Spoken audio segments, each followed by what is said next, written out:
So far, we have scientific evidence for 9 different causes of depression and anxiety. 2 of them are indeed in our biology. Your genes can make you more sensitive to these problems, though they don't write your destiny. And there are real brain changes that can happen when you become depressed that can make it harder to get out. But most of the factors that have been proven to cause depression and anxiety are not in our biology. They're factors in the way we live. And once you understand them, it opens up a very different set of solutions that should be offered to people alongside the option of chemical antidepressants. For example, if you're lonely, you're more likely to become depressed. If when you go to work, you don't have any control over your job, you've just got to do what you're told, you're more likely to become depressed. If you very rarely get out into the natural world, you're more likely to become depressed. And one thing unites a lot of the causes of depression and anxiety that I learned about. Not all of them, but a lot of them. Everyone here knows you've all got natural physical needs, right? Obviously. You need food, you need water, you need shelter, you need clean air. If I took those things away from you, you'd all be in real trouble real fast. But at the same time, every human being has natural psychological needs. You need to feel you belong. You need to feel your life has meaning and purpose. You need to feel that people see you and value you. You need to feel you've got a future that makes sense. And this culture we built is good at lots of things. Many things are better than in the past. I'm glad to be alive today. But we've been getting less and less good at meeting these deep, underlying psychological needs. And it's not the only thing that's going on, but I think it's the key reason why this crisis keeps rising and rising. And I found this really hard to absorb. I really wrestle with the idea of shifting from thinking of my depression as just a problem in my brain to one with many causes, including many in the way we're living.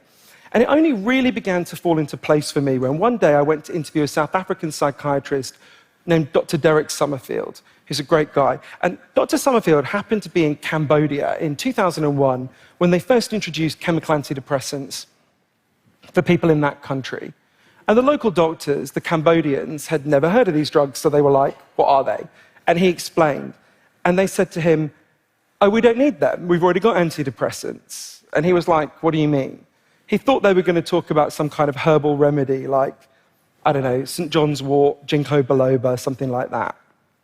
Instead, they told him a story. There was a farmer in their community who worked in the rice fields. And one day he stood on a landmine left over from the war with the United States, and he got his leg blown off. So they gave him an artificial leg, and after a while he went back to work in the rice fields. But apparently it's super painful to work underwater when you've got an artificial limb. And I'm guessing it was pretty traumatic to go back and work in the field where he got blown up. The guy started to cry all day. He refused to get out of bed. He developed all the symptoms of classic depression. The Cambodian doctor said, this is when we gave him an antidepressant. And Dr. Summerfield said, what was it? They explained that they went and sat with him. They listened to him. They realized that his pain made sense. It was hard for him to see it in the throes of his depression, but actually it had perfectly understandable causes in his life. One of the doctors, talking to the people in the community, figured, if we bought this guy a cow, he could become a dairy farmer. He wouldn't be in this position that was screwing him up so much he wouldn't have to go and work in the rice fields. So they bought him a cow. Within a couple of weeks, his crying stopped. Within a month, his depression was gone. They said to Dr. Summerfield, so you see, doctor, that cow, that was an antidepressant. That's what you mean, right?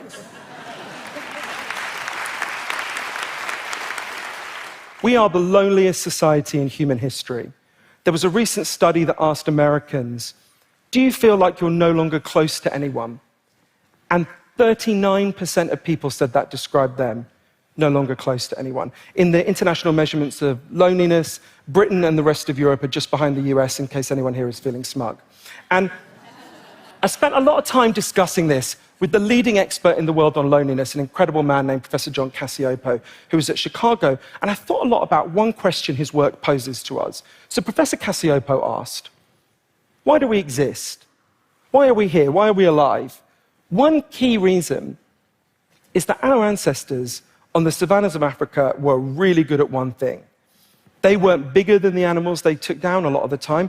They weren't faster than the animals they took down a lot of the time. But they were much better at banding together into groups and cooperating. This was our superpower as a species. We band together. Just like bees evolved to live in a hive, humans evolved to live in a tribe. And we are the first humans ever to disband our tribes. And it is making us feel awful. But it doesn't have to be this way. One of the heroes in my book, and in fact in my life, is a doctor named Sam Everington.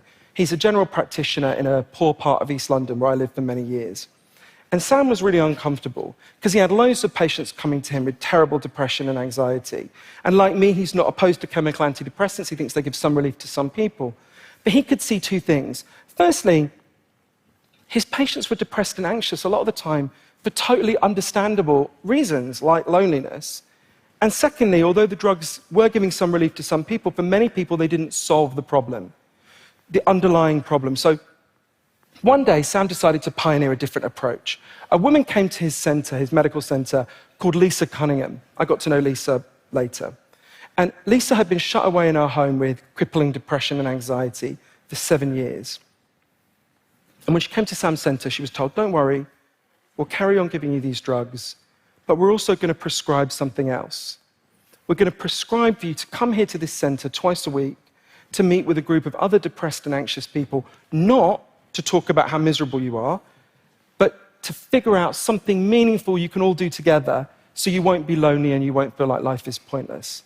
The first time this group met, Lisa literally started vomiting with anxiety. It was so overwhelming for her.